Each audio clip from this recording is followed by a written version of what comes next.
आपने मुझे बोलने का मौका दिया। मैं अपने साथी विधायक अमिताभ वाजपेयी जी की बातों से अपने को जोड़ते हुए कहना चाहता हूं कि नगर विकास का जो बजट आया है, पिछले साल का जो बजट था उसको भी ये खर्च नहीं कर पाए। और जहां तक सहूलियत की बात है, आप शॉर्ट माननीय सदस्य से शॉर्ट कर लीजिएगा 3 मिनट्स, क्योंकि 2 बिल पास होने हैं ना। इतने जल्दी जितनी सहूलियत की बात कही गई, हकीकत सच्चाई ये है कि अगर नगर निकाय, नगर पंचायत में जाकर देख लें तो आज स्थिति बहुत ही दयनीय है। जो बजट जाना चाहिए वो बजट जा नहीं रहा। जो बजट जा भी रहा है वो कहीं ना कहीं कमीशन की भेंट चढ़ जा रहा है। मैं कहना चाहूँगा, जिस क्षेत्र से मैं आता हूँ वहाँ पर माननीय मंत्री जी ने इस बार नगर पंचायत बिलरियागंज को विकसित करके नई नगर पालिका बना दी। उसका जो क्षेत्रफल ले लिया उसमें ज़्यादातर गांव का क्षेत्र आता है, तकरीबन 62 से 64 गांव उसमें सम्मिलित कर लिए गए। और आज उनसे टैक्स तो शहर का लिया जा रहा है, लेकिन जो सुविधाएं मिलनी चाहिए थी वो सुविधाएं उन नगर पालिका के जो लोग हैं उनको मिल नहीं रही है।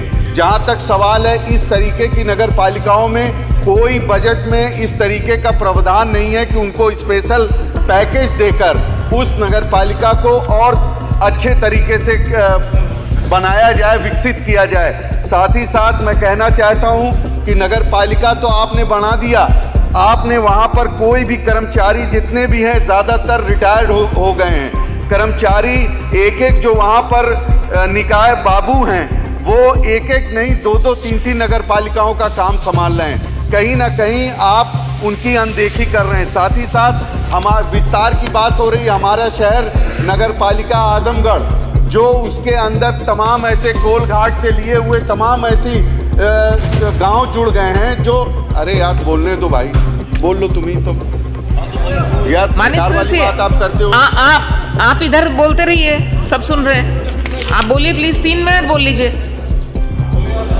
बोलिए आप। नगर पालिका सब सुन रहे हैं। मैं कहना चाहता हूं कि नगर पालिका आजमगढ़, जिसको वाकई विकसित करना चाहिए, शहर का सबसे पुराना नगर पालिका है, जिसके अंदर तमाम ऐसे गांव आ गए हैं। आपने बिजली की व्यवस्थाएं तो वहां दे दी हैं, लेकिन उन कोल घाट से लिए हुए तमाम ऐसी चीज़ों को आप उसके अंदर विकसित नहीं कर रहे हैं। जहां पर ज़रूरत नहीं थी हमारे यहाँ, वहां तो आपने उनको नगर पालिका बना दिया। जहां नगर पालिका शहर का क्षेत्र आ रहा है उसको आप ले नहीं रहे। साथ ही साथ मैं कहना चाहूँगा कि आपने कहा कि हम स्मार्ट सिटी बना रहे हैं।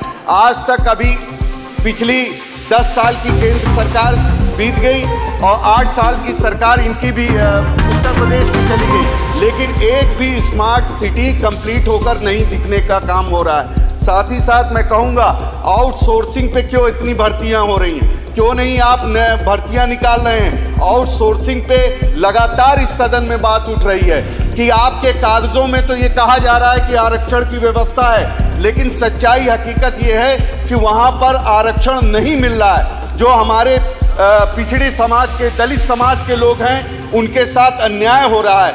इसलिए इन सारी चीजों को नगर विकास मंत्री जी को देखना चाहिए। साथ ही साथ मैं एक चीज और कहना चाहता हूं कि मेरे क्षेत्र में एक नगर पंचायत है महाराजगंज नगर पंचायत में आज आप देख लें जाकर, जब हमारी सरकार थी वहां पे तमाम योजनाओं के तहत काम हुआ, लेकिन आज नगर पंचायत महाराजगंज में बारिश के वक्त लोगों को इतनी दिक्कतों का सामना करना पड़ा, कहीं भी कोई सुविधा नहीं है। इसलिए मैं चाहता हूं कि बजट में इन सारी चीजों का प्रावधान हो, सिर्फ बल्कि उसको अमली जामा पहनाया जाए। माननीय जयमंगल